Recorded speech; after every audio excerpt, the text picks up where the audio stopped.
खाना खा के थके हुए हैं कि भूखे थके हुए हैं। अगर खाना खा के थके हुए हैं तो गलत बात है, क्योंकि खाना खा लिया है तो थकन का इजहार नहीं होना चाहिए। और अगर खाना नहीं खाया है तो मुमकिन है कि आपको थकन हो। मैं भी कोशिश करूँगा कि अगले आधे घंटे में मैं कोई मौजू जो आपके लिए अनसुना हो या आपके लिए अनयूजुअल हो, ऐसा कोई एक मौजू चुनता हूँ और उस पर गुफ्तगू होती है मजलिस में। इस वक्त जिसको कहा जाए सहाफ़त की दुनिया की, हमारी कौम के चांद सितारे यहाँ मौजूद हैं माशाल्लाह से। रज़ा भाई मौजूद हैं, आसिफ भाई मौजूद हैं यहाँ पे माशाल्लाह, रिजवान भाई मौजूद हैं। तो बड़ा अच्छा माहौल है। मैं देख रहा हूँ कि इर्द गिर्द से काफ़ी चेहरे और बहुत से चेहरे हैं जिन्हें मैं पहचान रहा हूँ और जिनसे मुलाकात हो चुकी है। तो अगर आपकी इजाज़त हो तो मैं मेरी दुनिया मेरी आँखों से देखी जाए तो आँखें मेरा उन्वान है। नॉर्मली आपने कभी ऐसे उन्वान को मजलिस से नहीं सुनी होगी।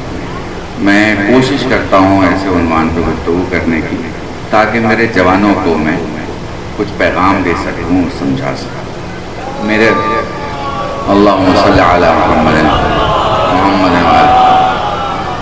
देखिए, मेरे पहले भी मजलिस हुई है, आपने पूरी मजलिस सुनी, और मेरे बाद भी मजलिस होगी। हुज्जतुल इस्लाम मौलाना नजीबुल हसन साहब पढ़ेंगे, मेरे छोटे भाई हैं, बहुत अच्छी किताबत है, बहुत बेहतरीन खतीब हैं, बेहतरीन इल्मी तकरीर होती है, एक जामे माने तकरीर आप इंशाल्लाह मेरी बात सुनेंगे। मैं आपको एक अनयूजुअल सब्जेक्ट की तरफ लेके चलता हूँ, आँखें। अब इसका मकसद ये भी है क्योंकि मैं हमेशा ट्रेडिशन से हट के गुफ्तगू या ट्रेडिशन से हट के सब्जेक्ट लेता हूँ।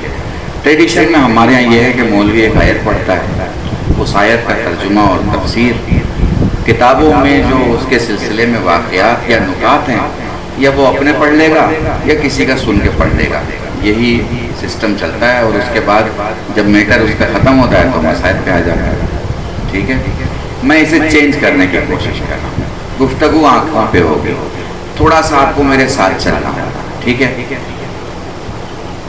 जब हम किसी भी शय पे गुफ्तगू करते हैं या किसी भी चीज़ पे गुफ्तगू करते हैं तो उसके इर्द गिर्द हमारी तकरीर जाती है। हम उसके इर्द गिर्द देखते हैं, कुछ पुराने सफ़ात को उठाते हैं, कुछ प्रेजेंट को पढ़ते हैं, कुछ बाद के सफ़े को पढ़ते हैं। तो मेरे मजलिस का कुछ हिस्सा उन लोगों के लिए जो 65 से 75 और 85 के हैं, वो उसे अंडरस्टैंड कर पाएंगे। कुछ हिस्सा जो हमारे 15 साल से 35 साल के लोग हैं, और कुछ हिस्सा हमारे हम उम्र दोस्तों के लोग। पूरी तरह आँखें मेरे सामने रखो, मैं तुम्हें बता दूंगा किसकी आँखें हैं। मैं तुम्हें ये भी बता दूंगा कि ये किस इलाके का रहने वाला है। मैं तुम्हें ये भी बता दूंगा कि ये किस नस्ल का आदमी था। मैं तुम्हें ये भी बता दूंगा कि ये तराई में रहने वाला था या पहाड़ी में रहने वाला था। मैं तुम्हें ये भी बता दूंगा कि ये तहजीब के खानवादे का सितारा था या किसी जंगली माहौल में पले हुए खानवादे का कोई फर्क था। आँखें बहुत कुछ बोलती हैं, बहुत कुछ बोलती हैं। ये जिस चेहरे में रहती हैं वो चेहरा भी बहुत कुछ बोलता है। आदमी अपनी पूरी ताकत से छुपा भी ले तो चेहरा बहुत कुछ दिखा देता है, चूंकि आंखें झूठ नहीं बोलती। पता नहीं आपने ये लफ्ज महसूस नहीं किया कि मैं आपसे क्या कह रहा हूँ। ठीक है, मैं पहले से आपसे कह चुका हूँ, ट्रेडिशन से हटके होगा वो मेरे साथ रहेगा, चूंकि आंखें झूठ नहीं बोलती। जबान से झूठ होता है, आंखों से झूठ नहीं होता।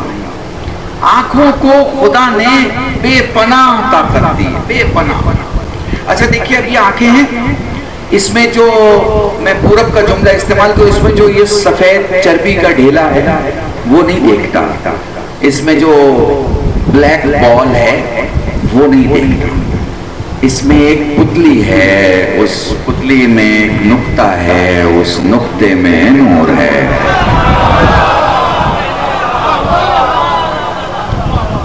यानी अगर तुम्हारे पास ये चर्बी का ढेला है तो भी कोई फायदा नहीं, ये ब्लैक बॉल है तो भी कोई फायदा नहीं, पुतली भी है तो भी कोई फायदा नहीं, मगर पुतली में वो नुक्ता नहीं है तो तुम्हें कुछ दिखता नहीं है। दुरूद पढ़े मोहम्मद वाल।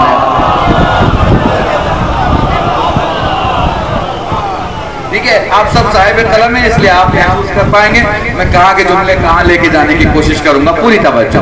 खलील जिब्रान कहते हैं First you show your mother face, then I will tell you what you are. अपनी माँ को मेरे सामने लाओ, मैं तुम्हें बता दूंगा तुम क्या हो।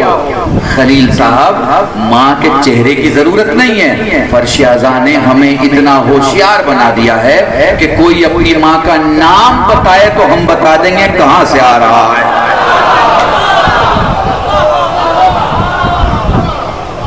महसूस कर पा रहे हैं? तो ये जो चेहरा है ना बहुत अहम है, बहुत अहम है। बाप का चेहरा, बाप का चेहरा जाहिर के लिए बहुत अहम है, माँ का चेहरा बातिन के लिए बहुत अहम है। दोनों चेहरे को मिला दिया जाए तो फिर जो चेहरा सामने आता है वो खानवादे के लिए बहुत अहम है। इस चेहरे में जो आंख है वो जिंदगी के लिए बहुत अहम है। तो पहली चीज तो मैंने क्लियर कर दिया, आंखों से नहीं दिखाई देता, नुक्ते से दिखाई देता है। समझ रहे हैं? नुक्ते से ये नुक्ता भी अजीब चीज है भाई। मैंने 2002 या 2003 में ये जुमला पढ़ा था। कितने साल हो गए? 21 साल हो गए। 21 साल पहले मैंने जोगीपुर में पढ़ा था ये जुमला कि पूरी दुनिया ने टेक्नोलॉजी में कमाल हासिल कर लिया, कमाल हासिल कर लिया। वो घोड़े पे चलने वाले कासिद खत्म हो गए, वो साइकिल चला के खत पहुंचाने वाले खत्म हो गए। क्यों? क्योंकि टेक्नोलॉजी ने इनकलाब बर्पा किया और सबके एड्रेस को इलेक्ट्रॉनिक कालिब में ढाल दिया। यानी आपका नाम आपका एड्रेस बन गया, आपके बोले हुए जुमले आपका एड्रेस बन गए, आप जिससे मिलना चाहते हैं उसका नाम आपका एड्रेस बन गया, आप जैसे चाहते हैं आपसे मिला जा सकता है। मगर जब मैंने रास्ते को नजदीक से देखा तो वहां भी मुझे नुक्ता दिखाई दिया, www. मुझे कोई भी तहरीक इलेक्ट्रॉनिक नहीं दिखाई दी नुक्ते के बगैर। तो भैया खाक पे बैठो तो भी नुक्ता है और इलेक्ट्रॉनिक में जाओ तो भी नुक्ता है, बल्कि जुमले बदल रहा हूं। अगर तुम समझना चाहते हो कहां का है तो भैया जमीन के ऊपर भी है और कब्र के अंदर भी है। दुरूद पढ़े मोहम्मद वाला।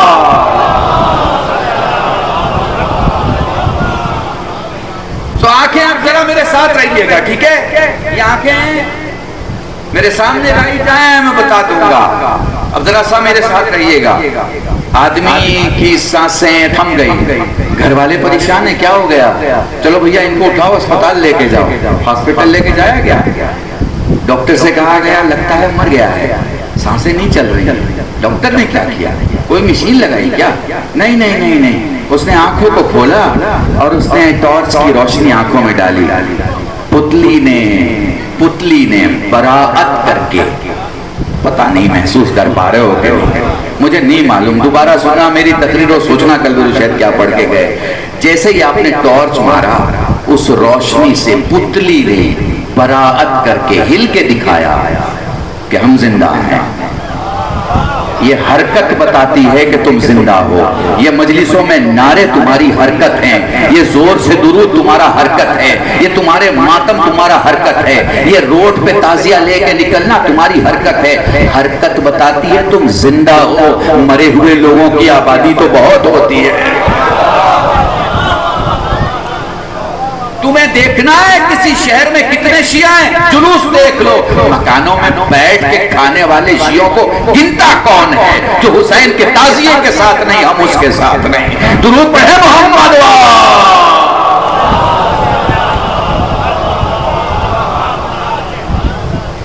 यहां से मेरे साथ रहिएगा। तो ये आंखें कई किस्म की हैं, कई किस्म की। कम कर रहा हूं तकरीर के जुमले, वो जुमले इस्तेमाल करूंगा जो बहुत सारे मायने अपने साथ समेटे हुए हैं।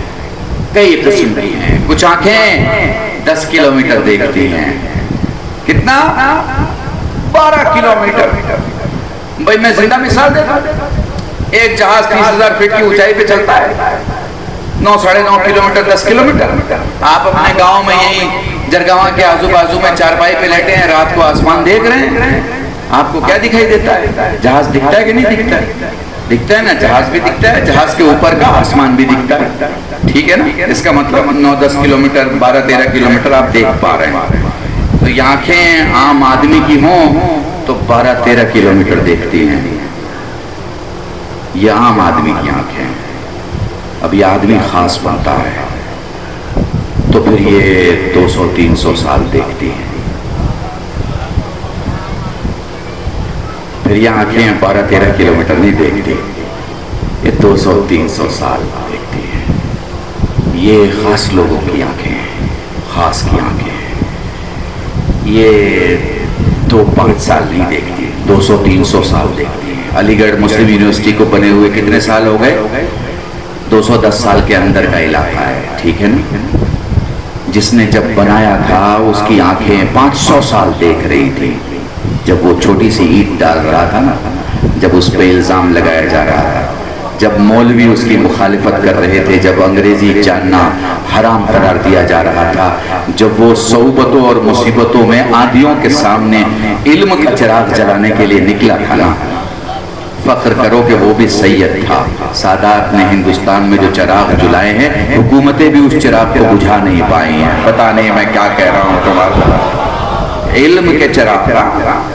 किसी ने मुझसे टेलीविजन चैनल में पूछा, मौलाना साहब क्या नहीं हुआ जो होना चाहिए था, जो आपको लगता है कि कमी रही? तो बहुत सारे हमारे सुन्नी बिरादरान भी थे, बहुत सारे एजुकेशन के एक्सपर्ट थे, सारे मौजूद थे वहाँ। तो मैंने कहा कि भाई जो मुझे समझ में आता है वो ये है कि अलीगढ़ बना, अलीगढ़ में इंजीनियर बने, डॉक्टर बने, अलीगढ़ में फिलोसोफर्स बने, अलीगढ़ में टेक्निकल्स स्टडी के लोग बने, अलीगढ़ में बहुत सारी अलग अलग सिन्फों के माहिरीन और अलग अलग इल्म के जानकार बने, ठीक है, बने। प्रॉब्लम कहाँ है? मैंने कहा प्रॉब्लम यह है कि अलीगढ़ में सर सैयद नहीं बने। आप समझ रहे हैं मैं क्या कह रहा हूँ? जुमले बदल दो। फर्श अज़ा ने सर सैयद बना दिया। पता नहीं आप महसूस ही नहीं कर पा रहे। फर्श अज़ा ने सर सैयद बना दिया, मगर अलीगढ़ एक सर सैयद नहीं बना पाया। डॉक्टर बने, इंजीनियर बने, वकला बने, बड़े बड़े लोग बने, सर सैयद नहीं बने। समझ रहे हैं? अगर एक सर सैयद बना होता तो कई यूनिवर्सिटी बन जाती। आज आपको पता है हिंदुस्तान में कितनी यूनिवर्सिटी है? 7,000। कितनी यूनिवर्सिटी है? 7,000। और हमारे पास कितनी यूनिवर्सिटी है 7,000 में? 5 भी नहीं है, 5 भी नहीं है, 5 भी। इतनी बड़ी आबादी है। सुन्नियों को देख लो तो वो खुश हैं कि हम इतने हैं हिंदुस्तान में, शियों को देख लो तो वो खुश हैं हम 6.5 करोड़ हैं हिंदुस्तान में, दोनों को मिला लो तो ये कहते हैं हम 20 करोड़ हैं हिंदुस्तान में, या 25 करोड़ जितने भी हैं। यूनिवर्सिटी नहीं है इनके पास, पढ़ने का इदारा नहीं है इनके पास, पढ़ने का इदारा नहीं है इनके पास। और ये बड़ी अच्छी कोशिश है जो आपने अभी स्कूल और मदरसे के लिए किया है। ये पढ़ाई लिखाई वो अब तो आसान हो गया है। पहले जो लोग पढ़ चुके बेचारे 10-10 किलोमीटर चलते थे, 15-15 किलोमीटर चल के जाते थे, स्कूल में पढ़ाई करते थे, तब आते थे। अब तो आसान है, अपना मोबाइल खोलिए, यूट्यूब खोलिए, जिस सब्जेक्ट को आप जानना चाहते हैं और जिस प्रोफेसर से जानना चाहते हैं, देखिए। खुराफात में रहिएगा तो आयात का साया नहीं मिलेगा। आयात का साया चाहिए तो खुराफात से बाहर निकलिए, आयात आप पे साया करें। समझ रहे हैं? कौन नहीं है जो मोबाइल का 6 घंटे इस्तेमाल नहीं करता, 5 घंटे इस्तेमाल नहीं करता, 4 घंटे इस्तेमाल नहीं करता। बहुत सारे लोग मोबाइल का इस्तेमाल करते हैं, लेकिन मोबाइल का सही इस्तेमाल कीजिए। सही इस्तेमाल करेंगे तो इसका फायदा आपको भी होगा और आपकी औलाद को भी होगा। तो अलीगढ़ में क्या नहीं बना? सर सैयद नहीं बना। सर सैयद ने कितना देखा? 500 साल देखा। तो पहली आंख कौन सी हुई? जो 12-15 किलोमीटर देखती है। दूसरी आंख 200-500 साल देखती है। एक तीसरी आंख भी है, तीसरी आंख भी है। ये क्या देखती है? ये नस्लों को देखती है। अल्लाह अकबर, काश मैं आपको समझा पाऊं, काश मैं आपको समझा पाऊं। मैं थोड़ा मिसाल देके समझाऊं। बेटा कहता है, जवान बेटा बाप से, बाबा फला पड़ोसी की फला बच्ची मेरे साथ पढ़ती है, गोल्ड मेडलिस्ट है, बहुत अच्छी तालीम, बहुत अच्छी तरबियत, मैं चाहता हूं उससे शादी कर लूं। कब से जानते हो? बाबा यही कोई 1 साल से जानता हूं। अच्छा, तुम्हें उससे कोई मोहब्बत उल्फत, कोई प्यार? बाप से कहता है, हाँ बाबा, मैं समझता हूँ कि वो मुझे अच्छी तरह से समझेगी, मैं समझता हूँ कि मेरी जिंदगी उसके साथ आसान होगी, मैं समझता हूँ कि वो मेरे काम आएगी, मैं समझता हूँ कि मेरे बुरे वक्त में वो मेरा साथ देगी, मैं समझता हूँ मेरी जिंदगी अच्छी रहेगी। बाप ने माँ की तरफ मुस्कुरा के देखा, कहा, बेटा तू ठीक नहीं सोच रहा, अभी जो सोच रहा है वो तेरा एहसास है, तजुर्बे की कमी है, मगर तू ठीक नहीं सोच रहा। बाबा रह रहा हूं मैं, जी रहा हूं मैं, क्लास में मेरे साथ, उसका पास्ट प्रेजेंट फ्यूचर मैं देख रहा हूं, आप कैसे कह सकते हैं कि मैं ठीक नहीं सोच रहा? पलट के बाप कहेगा, बेटा तू चेहरा देख रहा है, मैं शजरा देख रहा हूं। आय आय आय, बेटा तू चेहरा देख रहा है, मैं शजरा देख रहा हूं। मुझे ये भी पता है कि उसका बाप कौन है, मुझे ये भी पता है उसकी माँ कौन है, और मुझे ये भी पता है उसकी बाप की माँ कौन है। महसूस कर पा रहे हैं? तो पहली आंख हुई 12-15 किलोमीटर देखने वाली, दूसरी आंख हुई 200-500 साल देखने वाली, तीसरी आंख हुई शजरा देखने वाली। एक और आंख है, वो शजरे से भी आगे देखती है। ये आंख इंसानों की नहीं, अली के जुल्फकार की है। हाय हाय हाय हाय हाय हाय हाय, ये आंख अली के जुल्फकार की है कि मालूम है कि चलते हुए देख लेती है कि 7 नस्लों में भी कोई मोमिन है तो गर्दन नहीं काटती। दुरूद पढ़े मोहम्मद वाह।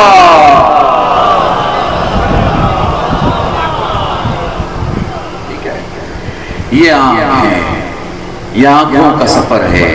इसमें से अब कुछ और आंखें हैं, इन्हीं आंखों को बयान करूंगा और मैं करबला तक पहुंच जाऊंगा आपके सामने। इसमें कुछ और भी आंखें हैं, और उसमें से एक आंख वो है जो बहुत खास है, बहुत खास। ये कौन सी आंख है हुजूर? ये बहुत खास आंख है, और आंखों पे खाक अगर ये आंख ना हो, ये वो इतनी खास आंख है। आप सोच रहे होंगे मौलाना अब किस आंख की बात करेंगे? किलोमीटर की तो बात कर चुके, 500 साल की बात कर चुके, नस्लों की बात कर चुके, शजरे की बात कर चुके, अब कौन सी आंख है? ये वो आंख है जो अपने वक्त के इमाम को देखती है। ये इतनी खास आंखें हैं कि इन आंखों के साए में हम जिंदगी जी लेंगे, हमें ठोकर नहीं लगेगी। ये बहुत अहम आंखें हैं, बहुत अहम आंखें जो अपने इमाम को देखती है। कभी सोते हुए रात को अपने इमाम से बात किया है? जिसे रोज दुआओं में पुकारते हो और याद देते और दिलाते हो कि हमारे 12 इमाम हैं, उस 12वें का जिक्र कभी करते हो?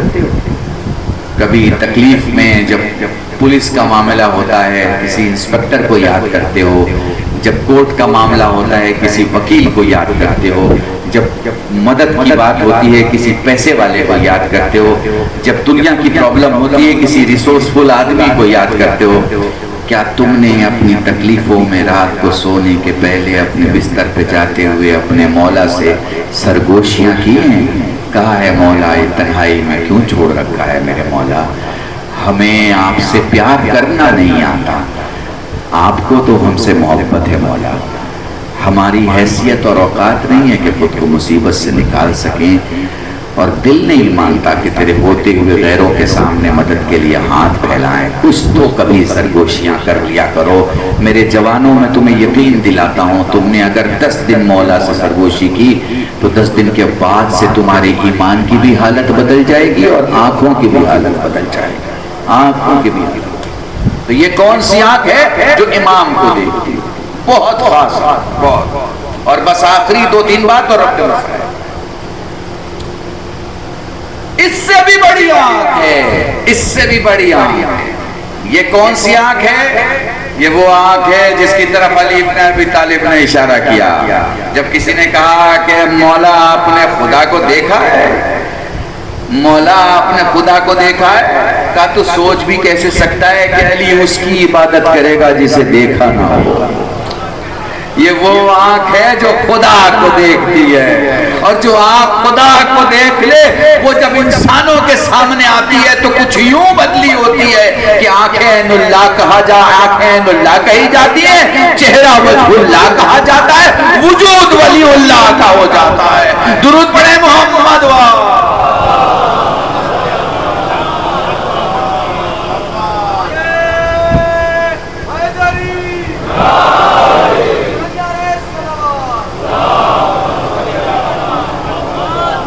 महसूस किया आपने?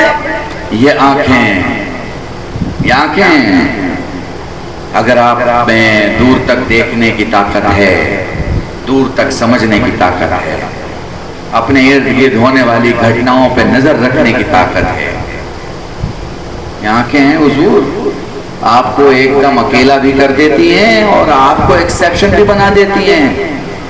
यानी भीड़ में आप खड़े हो गए और आपने जो बात कही उसने आपको सबसे बुलंद कर दिया, सबसे अलग कर दिया। मुझे याद है आसिफ भाई ने एक अपने शिया बच्चे से मिलवाया, कामरान माशाल्लाह, उन्होंने इस इलेक्शन के सिलसिले से अपनी एक रिपोर्ट सबमिट की और कैफियत कामरान की यह हुई कि उनकी रिपोर्ट हिंदुस्तान में जितनी मीडिया की कंपनियां थी उनमें सबसे अलग थलग, सबसे जुदा गाना, बिल्कुल परफेक्शन के साथ रिपोर्ट थी कि कौन कितने से जीत रहा है, कौन कितने से हार रहा है, कहाँ क्या हो रहा है। और हमारे देश के बड़े न्यूज एंकर और जर्नलिस्ट हैं, मेरे ख्याल से राजीव सरदेसाई, उन्होंने अपने प्रोग्राम में कामरान की तारीफ की। क्यों? इसलिए कि नजरिया है, इसलिए कि आंखें हैं, आंखें होती हैं, नजरिया होता है, तो आदमी सिर्फ बात नहीं करता, उसकी बातें जब बातों के दरमियान खड़ी होती हैं तो बातों की इमाम बन जाती हैं, बड़ी हो जाती है। मुझे याद है मैं आसिफ भाई की एक क्लिप देख रहा था, उसमें इन्होंने कहा कि भाई क्या होने वाला है, बहुत अच्छे से बयान किया और फिर वो एंकर ने कहा भाई आप इस नजरिए से कैसे बात करें। इनका भाई 4 तारीख के बाद देख लीजिएगा, बिल्कुल जो हुआ उसके बिल्कुल करीब, एकदम कट टू कट जिसे कहा जाए। रजा भाई हुए हमारे, रिजवान भाई हुए, सारे आंखें आपके पास है, आपके पास आके आप मुझे देख रहे हैं, मैं आपको देख रहा हूं। ये तो कोई भी कर सकता है, ये जानवर भी कर सकता है, चरिंद भी कर सकता है, परिंद भी कर सकता है, 4 पांव का भी कर सकता है, हर कोई कर सकता है। मैं उसे देखूंगा, वो मुझे देखेगा। देखने के लिए आंखें नहीं है, वो देखने के लिए आंखें हैं जो देखने के लिए खुदा ने बनाया है। काश समझ सको कि क्या समझाना चाहता हूं, समझे? इन आंखों का इस्तेमाल करें, नजरिए ऐसे बनाएं जो नजरिए आपको आगे लेके जाए, वक्त को पहचाने। बस आखिरी जुमला, मैंने इतनी गर्मी में मौजू सिर्फ इसलिए इतना खुश्क रखा ताकि आपको याद रहे, कल भी शायद चले जाएं मगर मौजू याद रहे। मुझे नहीं पता 3 दिन में कौन क्या पढ़ेगा, मगर आपसे पूछा जाएगा कल भी शायद ने क्या पढ़ा, तो आपको कुछ याद रहे ना रहे मगर आंखें याद रहेंगी। ठीक है, याद रखिएगा, मैंने आंखों पे आपके सामने पढ़ा है, इसलिए कि हमें जन्नत तक की आंखें ही लेके जाती हैं।